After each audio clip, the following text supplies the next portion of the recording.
अस्सलाम वालेकुम students.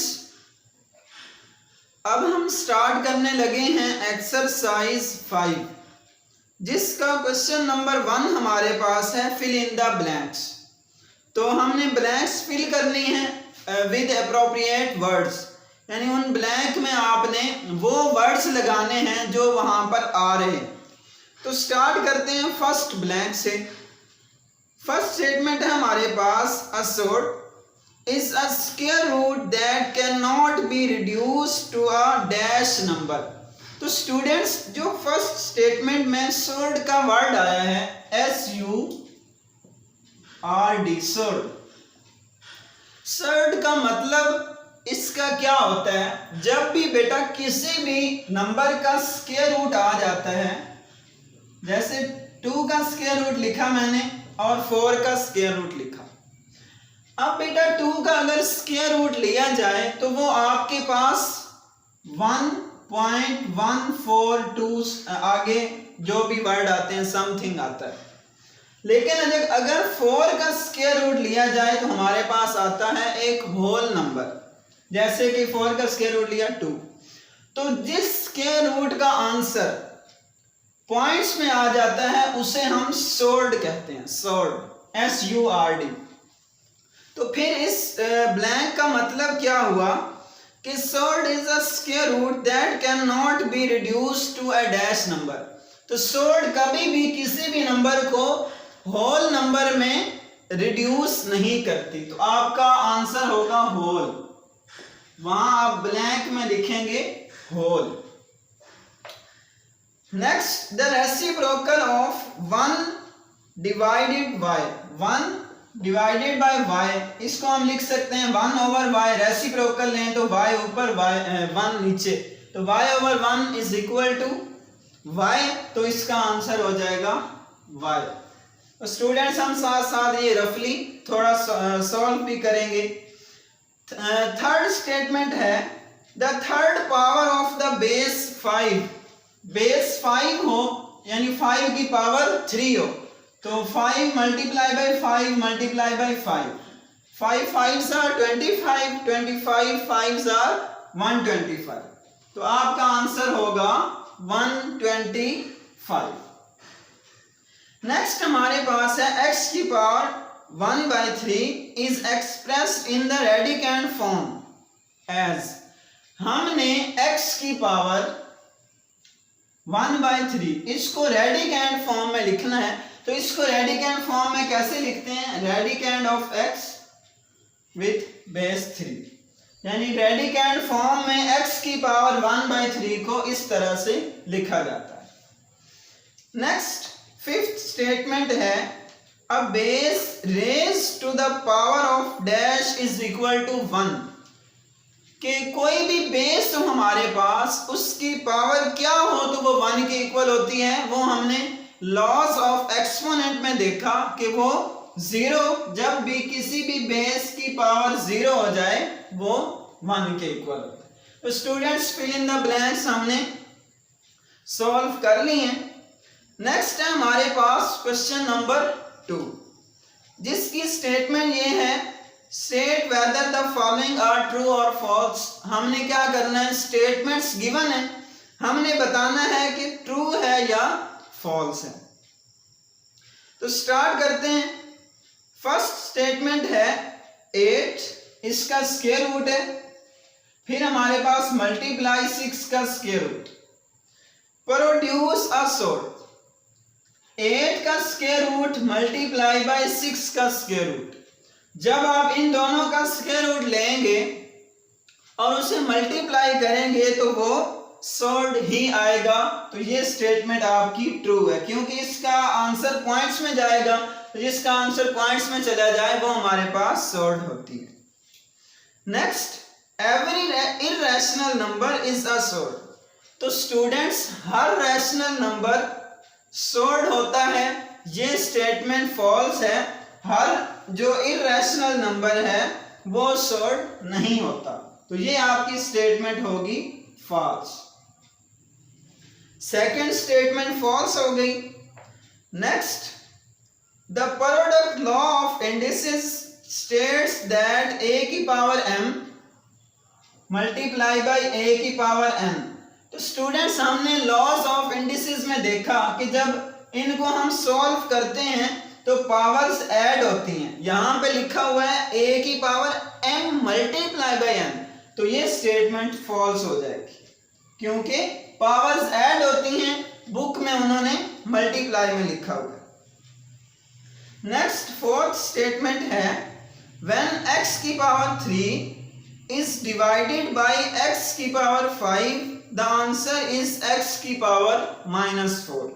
x की पावर 3 को अगर हम x की पावर 5 पे डिवाइड करें तो आंसर क्या आता है चेक कर लेते हैं। x की पावर 3 -5, 3 - 5 x की पावर -2, तो आंसर x की पावर -2 आया है, x की पावर -4 नहीं आया, तो ये स्टेटमेंट भी हमारी फॉल्स होगी। स्टूडेंट्स नेक्स्ट क्वेश्चन 5 की पावर 4 होल की पावर 2, ये लिखा हुआ है 5 की पावर 4 होल की पावर 2 तो इज इक्वल टू 5 की पावर 4 प्लस 2। तो स्टूडेंट्स जब हमने लॉज ऑफ इंडिसेस डिस्कस किए तो मैंने आपको बताया था और ये एक लॉ भी था कि जब पावर की पावर आ जाती है तो वो आपस में मल्टीप्लाई होती हैं, तो ये 4 2s are 8 होना था, ना कि ऐड होना है, तो ये स्टेटमेंट भी आपकी फॉल्स होगी। ये थे बेटा आपके ट्रू फॉल्स और फिल इन द ब्लैंक्स। तो स्टूडेंट्स नेक्स्ट क्वेश्चन हमारे पास है क्वेश्चन नंबर 3, जिसकी स्टेटमेंट ये है express each of the following as exponents. हमने क्या करना है, जो भी क्वेश्चंस दिए गए हैं उनको एक्सपोनेंट की फॉर्म में एक्सप्रेस करके देना है। तो स्टार्ट करते हैं। क्वेश्चन नंबर 3 का फर्स्ट पार्ट है square root of 3 multiply by square root of 3 multiply by square root of 3 multiply by square root of 3। तो स्टूडेंट्स हमने क्या करना है, एक्सपोनेंट इसकी पावर बनानी है, तो स्क्वायर रूट ऑफ 3 की पावर क्या हो जाएगी 4, क्योंकि ये 4 टाइम्स लिखा हुआ है। फर्स्ट पार्ट हो गया हमारे पास। नेक्स्ट सेकंड पार्ट है हमारे पास 8 को आपने क्या करना है, एक्सपोनेंट की फॉर्म में लिखना है। तो 8 क्या होता है, 8 का एलसीएम लिया जाए तो ये देखें 2 4s are 8, 2 2s are 4 और 2 1s are 2। तो 8 को हम लिख सकते हैं 2 मल्टीप्लाई बाय 2 मल्टीप्लाई बाय 2, तो 2 की पावर कितनी हो गई फिर 3। 2 को 3 टाइम्स लिखा हुआ है तो हम 2 की पावर 3 लिख देंगे 8 को।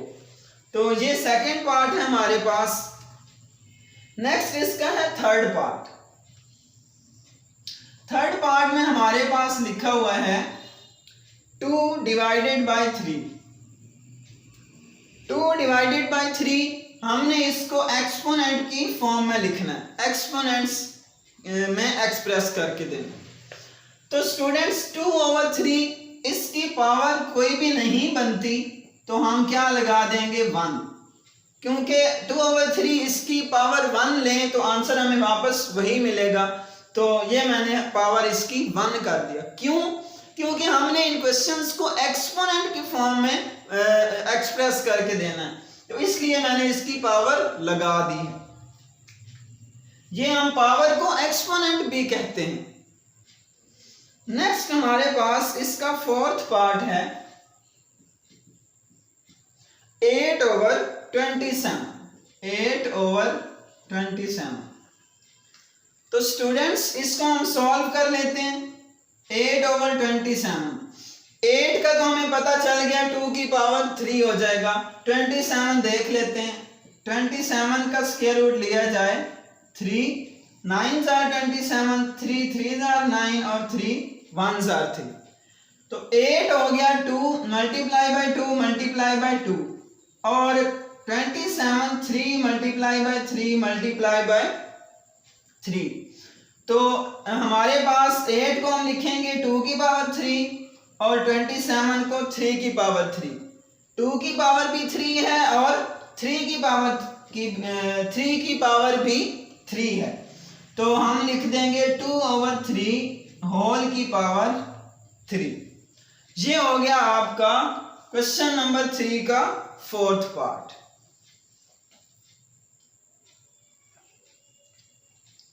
नेक्स्ट हमारे पास इसका एक पार्ट रह गया है 5th पार्ट, जिसमें क्वेश्चन ये है 2 की पावर -3 मल्टीप्लाई बाय 2 की पावर -3। तो हमने इसको सॉल्व करना है और एक्सपोनेंट की फॉर्म में लिखना है। तो स्टार्ट करते हैं। 2 की पावर -3 मल्टीप्लाई बाय 2 की पावर -3। तो हमें पता है जब बेसिस सेम होती हैं तो पावर्स ऐड हो जाती हैं। तो 2 की पावर -3 प्लस इंटू -3, मैंने पावर्स को ऐड कर दिया। तो 2 की पावर -3 प्लस -3, 2 की पावर क्या हो जाएगी -3।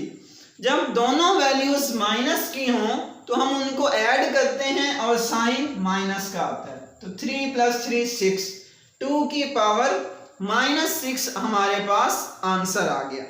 ये हमारा क्वेश्चन नंबर 3 भी कंप्लीट हो चुका है, जिसके सारे क्वेश्चंस हमने 1 बाय 1 सॉल्व किए।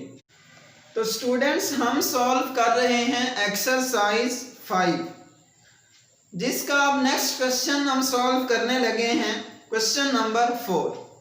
क्वेश्चन नंबर 4 की स्टेटमेंट ये है, state the base and the exponent in each of the following. हमने क्या करना है, जो नंबर्स हमें दिए गए हैं हमने उसकी बेस बतानी है और एक्सपोनेंट बताना है कि उसकी बेस कौन सी है और एक्सपोनेंट क्या है। जैसे नंबर लिखे हुए हैं वैसे ही लिखे रहने देना है, नंबर्स हमने चेंज नहीं करने। सिर्फ जस्ट हमने ये बताना है कि जैसे नंबर लिखा हुआ है उसकी बेस कौन सी बन रही है और एक्सपोनेंट कौन सा है। ये मैंने टेबल सा बना दिया है। हम इस नंबर की बेस यहाँ लिखेंगे, एक्सपोनेंट यहाँ। ये 5 पार्ट्स इधर हैं, 6 से लेकर 10 तक यहाँ पे 10 के 10 पार्ट्स मैंने यहाँ लिख दिए। तो स्टार्ट करते हैं। हमें पता है कि जो हमारे पास जिसकी पावर होती है वो बेस होती है। तो यहाँ बेस √3 है और एक्सपोनेंट यानी पावर 4 है। यहाँ पर ये देखें 4, तो 4 को हम लिख सकते हैं 4 की पावर 1। तो 4 बेस हो गई और एक्सपोनेंट 1 हो गया। नेक्स्ट 2 की पावर -3 होल की पावर 5। तो यहाँ पर ये जो 2 है ये बेस है। 2 की पावर -3 2 की पावर -3 ये बेस है और एक्सपोनेंट अब हमारा 5 है। यहां पर बेस x है और एक्सपोनेंट -4 है।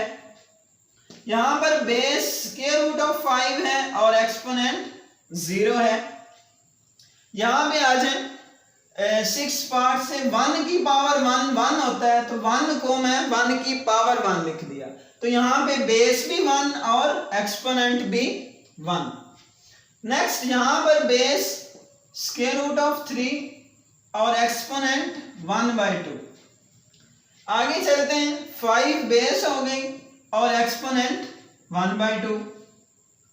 आगे देखें 3a² बेस और एक्सपोनेंट 0, a² बेस और एक्सपोनेंट 1। तो स्टूडेंट्स ये हमने सारा क्वेश्चन नंबर 4 उसके 10 पार्ट्स थे। हमने उस नंबर की बेस भी बताई और एक्सपोनेंट भी बताया। हमने सारे क्वेश्चंस एक ही टेबल की फॉर्म में सॉल्व कर दिए हैं। ये आपका क्वेश्चन नंबर 4 भी इस तरह से कंप्लीट हो गया।